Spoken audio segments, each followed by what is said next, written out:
Ассалаумағалейкум, қымбатты көрермен, бұл Заңлайф арнасының жариялайық бағдарламасы. Біз қазір Алматы қаласы Бостандық ауданының нөмірі 2 аудандық сотындамыз. Туған інісінің атынан заңсыз түрде құжат жасатып, үйін тартып алған Рахман Ержанға қатысты бүгін сот үкімін жариялайды. Бізбен бірге болыңыздар.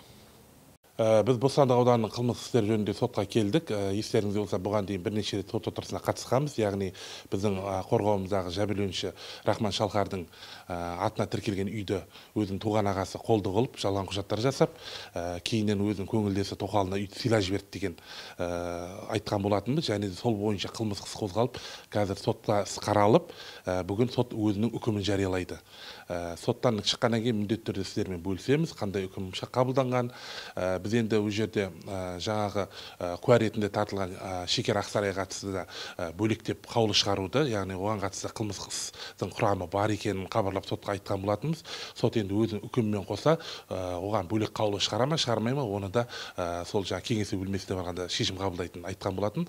Оны да қазір алдағы уақытта соттың үкімімен қосып шығара ала ма, шығарылмай ма, оның бәрін сіздермен бөлісетін боламын. Қазақстан Республикасының атынан үкім 25 қаңтар 2024 жыл Алматы қаласы Бостандық ауданы номер 2 аудандық соты құрамында төраға судья Абдраимов, сот отырысының хатшысы Муталиповты ала отырып, мемлекеттік айыптаушы прокурор Мұқаштың, сотталушы Рахманның, қорғаушы адвокат Амангелдінің, жәбірленуші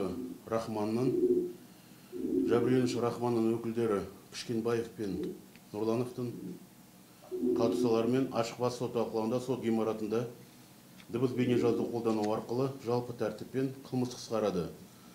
Ол бойынша Рахман Ержан 8 қаңтар 1975 жылы Қытай Халық Республикасына туылған, Қазақстан Республикасының азаматы, білімі орта, некеде.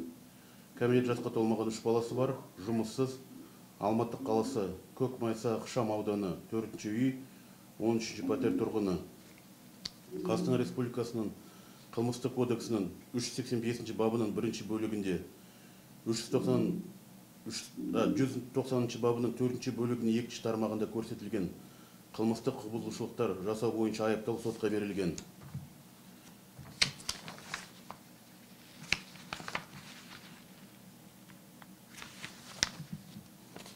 Қарар бөлігі жарияланады. Қылмыстық процестік кодексінің 387-402 баптарын басшылыққа алып, сот үкім етті. Рахман Ержан қылмыстық кодексінің 385 бабының 1 бөлігімен 190 бабының 4 бөлігінің 2 тармағымен кінәлі деп танылып, оған 385 бабының 1 бөлігімен 1 жыл мерзімге бас бостандығынан айыру жазасы тағайындалсын. 190 бабының 4 бөлігінің 2 тармағымен 6 жыл 6 ай мерзімге бас бостандығынан айыру жазасы тағайындалсын. Қылмыстық кодексінің 58 бабының 3 бөлігінің талаптарына сай, қылмыстық құқық бұзушылықтар жиынтығы бойынша Рахман Ержанға 10 жақ қатаң емес жазаны неғұрлым қатаң жазаға сіңіру арқылы түпкілікті 6 жыл 6 ай мерзімге бас бостандығынан айыру жазасы тағайындалсын.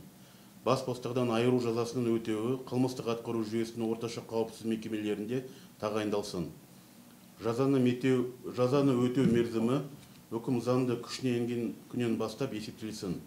Қылмыстық кодексінің 62 бабының 3 бөлігінің 2 тармағының негізінде 25 тамыз 2023 жылдан үкім заңды күшіне енгенге дейін орташа қауіпсіз мекемеде бас бостандығынан айыру түріндегі жазаны өтеудің 1,5 күні үшін 1 күн есебімен жаза мерзіміне есепке жатқызылсын.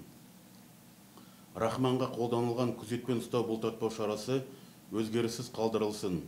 Азаматтық талапкер Рахманның азаматтық талабы қараусыз қалдырылсын.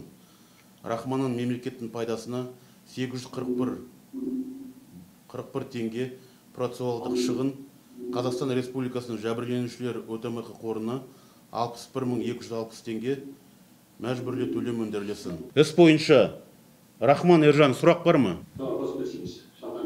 Естілмеді, қала дедіңіз? Шалқармен сөйлесем дедіңіз ба? Ол өзіңіз құқыңыз бар сөйлесуге. Үкім бойынша сұрақ бар ма? Сұрақ жоқ, түсінікті. Сотталушының адвокаты Амангелді. Сіздерде сұрақ бар ма, өкілдері? Жеке қаулы шығару жөнінде біз айтып едік.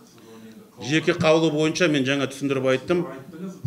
Ол негізі жоқ дедік. Оған қатысты айтып. Енді біз енді қылмыспен келген бүлікті иемденіп алуына байланысты 196 баппен тағы да сот барысында анықталды ғой.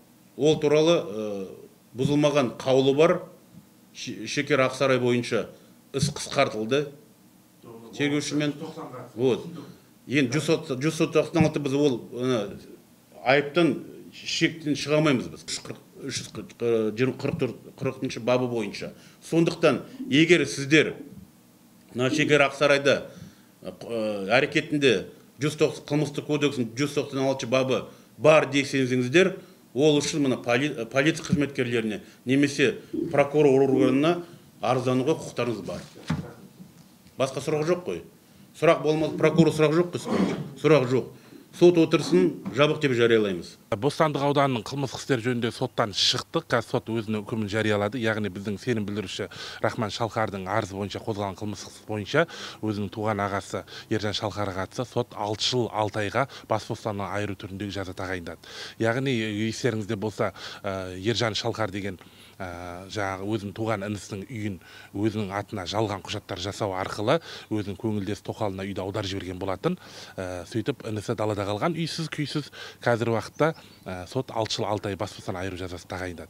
Енді алдағы уақытта біз азаматтық тәртіппен жаңа Шекер Ақсарайдың атына өтіп кеткен үйді даулаймыз. Ол бойынша үйді қайтару туралы мәселе көтереміз.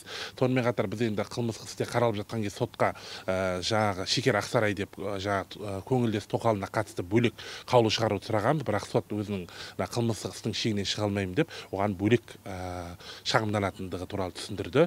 Яғни біз енді бұл үкіммен толығымен келісеміз. Ешқандай сотқа біздің арыз шағымыз жоқ.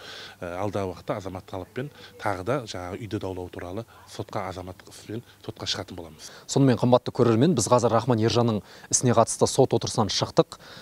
Рахман Ержанға қатысты сот 6 жыл 6 ай мерзімге бас бостандығынан айыру туралы жаза тағайындады.